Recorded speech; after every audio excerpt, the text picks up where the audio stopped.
Now, before I say anything about the movie, let me just say it's been 108 degrees in Seattle the last couple days, and we're not built for this shit. So if I start pouring sweat like a waterfall, that's why. Now, Iron Man 1 was really awesome. I really enjoyed it. Iron Man 2 didn't really like as much, but it was still decent. But Iron Man 3 might even be my favorite. When I first watched it, I gave it an 8 out of 10, but after having time to process and letting it marinate my brain a little bit, it might even be my favorite over Iron Man 1. The main thing I really liked about this movie is just the fact that it took a different approach and that Tony doesn't have his suit with him a lot of the movie, because for me, I really got to learn more about Tony as a character and when he's thrown in this different environment. For me, all of the scenes with the little kid were my favorite. I thought they were absolutely hilarious. There's one particular conversation which I'm sure you guys all remember as like one of the funnier scenes, but as I was watching it, I thought this one part was hilarious, so I wrote it down. The kid said, "Dad went to 7-Eleven to get scratchers. I guess he won because that was 6 years ago." That was already funny, and then just the response was even better. Tony was like, which happens. Dad leaves.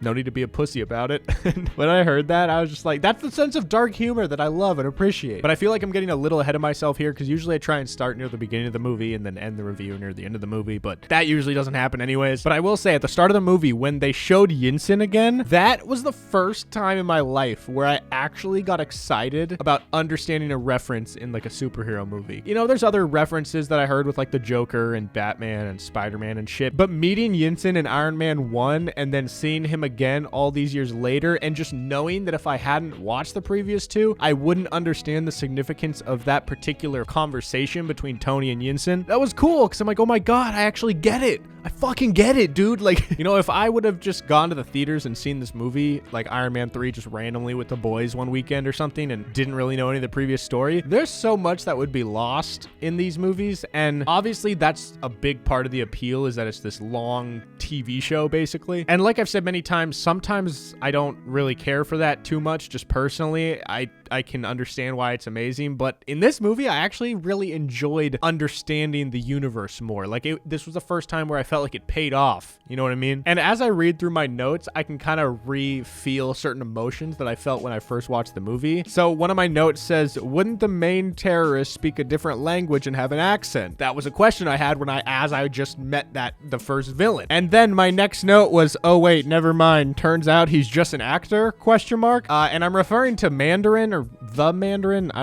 I think it's just Mandarin, but I was really kind of confused and honestly just thrown off. I did not expect the twist with Mandarin, and from what I've heard from my friends and some of you guys commenting, I guess the choice to do that twist was kind of controversial maybe, or at the time I guess it was just threw people off guard, and I think that that's one of the reasons why some people don't like this movie, but then other people also really like that choice, I guess. For me, it just felt a little weird. I mean, I obviously can respect anytime they do something different, and that's a large part why I like this movie as a whole, but I don't know. I don't really know how to feel about it after one viewing. I think maybe if I go back and rewatch the MCU eventually, I'll have a stronger opinion, but right now it's more just like, oh, they did that twist and it is what it is, and okay. I think I've learned that my favorite thing about Tony Stark as a character is just the fact that he treats everyone the same in a way.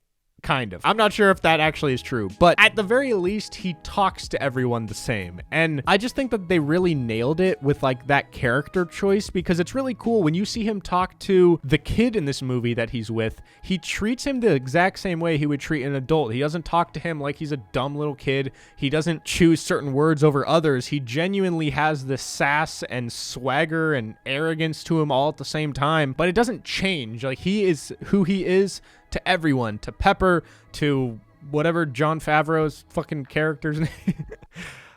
People are going to be mad that I don't know that guy's name. George?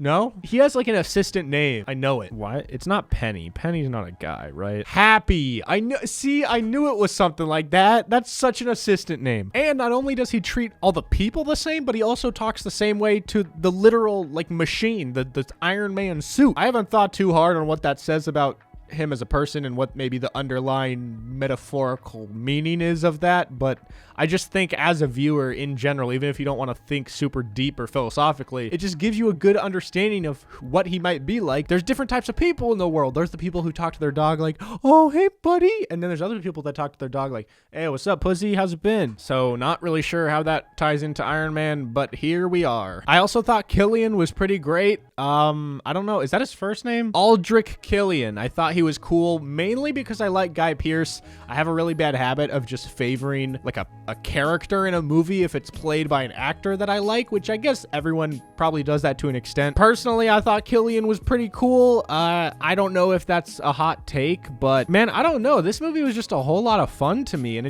I loved the fact that it was something different and it was a lot more of a character study. I just really loved that it tried something different, and it felt like I really got to learn a lot more about Tony, but there obviously is still some action that everyone can enjoy and appreciate, and you almost appreciate it more because there's less action, and they use it when it's necessary, and it adds to the story, and it's important, and it feels more meaningful to me than in the other two movies. Also, once again, I just gotta say, I love Pepper.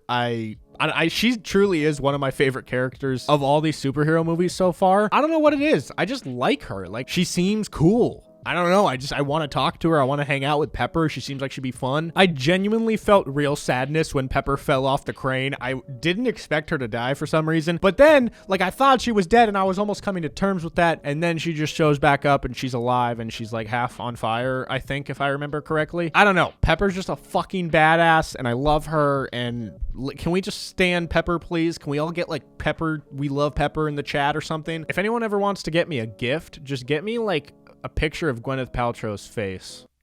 Actually, I think she's into some weird stuff and had a candle that smelled like her vagina, and then it caught on fire and potentially exploded and potentially could have burned down someone's house. Shout out to Goop. But yeah, that's all I really got to say. Hopefully you guys enjoyed this video. I genuinely really enjoyed this movie. I gave it an 8.8 originally. I'm going to give it a 9 now, just because before I recorded this video, I was rewatching some clips on YouTube just to kind of refresh my mind to some of the scenes, and I don't know, they just put a smile on my face. I think the kid added a lot to this movie. I just really liked that dynamic there for whatever reason. Anyways, thank you guys so much for watching. I really do appreciate it. I love making these videos and my TikToks as well. Obviously, most of you guys are probably from the TikTok series, so thank you so much for your support. This means a lot to me. I'd love to eventually make movie content full time, so it really helps me out if you guys drop a like on the video and leave a comment and just share it with any of your friends who might be interested in content like this. I have a lot of other stuff coming once I finish all the superhero stuff. And yeah, if you want more content, be sure to check out my podcast called Peak to Middle School. I work really hard on it. It's with me and my co-host Kyle, and it's in the studio. We do it twice a week